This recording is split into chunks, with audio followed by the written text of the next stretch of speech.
ஆண்டவராகிய இயேசு கிறிஸ்துவின் ஈடு இணையற்ற திருநாமத்திலே உங்களுக்கு என் அன்பின் நல்வாழ்த்துக்களை தெரிவித்துக் கொள்கின்றேன். நாம் நேரடியாய் கர்த்தருடைய வார்த்தைக்கு நேராய் கடந்து போவோம். வேதம் சொல்லுகிறது, ரோமருக்கு எழுதின நிருபம் 4வது அதிகாரம் 21வது வசனம், தேவன் வாக்குத்தத்தம் பண்ணினதை நிறைவேற்ற வல்லவராய் இருக்கிறார் என்று முழு நிச்சயமாய் நம்பி தேவனை மகிமைப்படுத்தி விசுவாசத்தில் வல்லவனானார். தேவன் வாக்கு பண்ணினதை நிறைவேற்ற வல்லவராய் இருக்கிறார் என்று வேதம் சொல்லுகிறது.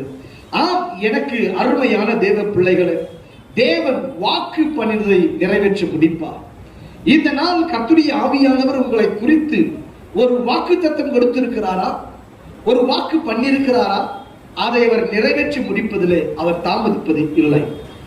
ஆபிரகாம் 100 வயது சரீரம் செத்து போனதையும் சாராளின் கர்ப்பம் செத்து போனதையும் தேவன் அது எல்லாவற்றையும் அவன் கவனிக்காமல் அவன் தேவனை மாத்திரம் விசுவாசித்தார். கர்த்தர் பிள்ளையை கொடுத்தார். எனக்கு அருமையான தேவ பிள்ளைகளே, மருத்துவர்கள் சொல்லி இருக்கலாம், உனக்கு குழந்தையே பெறுவதற்கு சாத்தியம் இல்லை என்று. தேவன் அவரே பரம வைத்தியர். அவர் அற்புதத்தை செய்வார், அவர் அதிசயத்தை செய்வார். அவர் வாக்கு பண்ணி இருக்கிறாரா, உங்களுக்கு பிள்ளை கொடுப்பேன் என்று வாக்கு பண்ணி இருக்கிறாரா?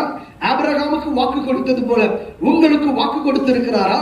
அவர் வாக்கு பண்ணியதில் உண்மை உள்ளவராய் இருக்கிறார். அந்த வாக்கை நிறைவேற்ற வல்லவர் உங்கள் வாழ்க்கையில் நிறைவேற்றுவார். நான் உங்களுக்கு ஜெபிக்கட்டுமா? மகா இரக்கமும் கிருபையும் நிறைந்த எங்கள் நல்ல தேவனே, உம்மை துதிக்கிறோம். தேவன் வாக்கு பண்ணினதை நிறைவேற்ற வல்லவராய் இருக்கிறார் என்று முழு நிச்சயமாய் ஆபிரகாம் நம்பினது போல இன்றைக்கு எங்களுக்கு வாக்கு பண்ணினதை நிறைவேற்ற வல்லவர் என்பதை அறிந்து உம்மை விசுவாசிக்கிறோம். ஆண்டவரே, ஐயா தேவரீர், நீர் செய்து முடிக்க போவதற்காக ஸ்தோத்திரம். ஐயா, வியாதியோடு பலவீனத்தோடு யார் இந்த நிகழ்ச்சியை பார்த்துக் கொண்டிருந்தாலும் இயேசுவின் நாமத்தினால சுகம் உண்டாவதாக நான் ஜெபிக்கிறேன். தேவகரம் கிருபை கரம் கூட இருப்பதாக உன்னதர் இயேசுவின் நாமத்தில் ஜெபிக்கிறோம் நல்ல பிதாவே, ஆமென். ஆமென். Praise the Lord. God bless you. கர்த்தர் உங்களை ஆசீர்வதிப்பார்.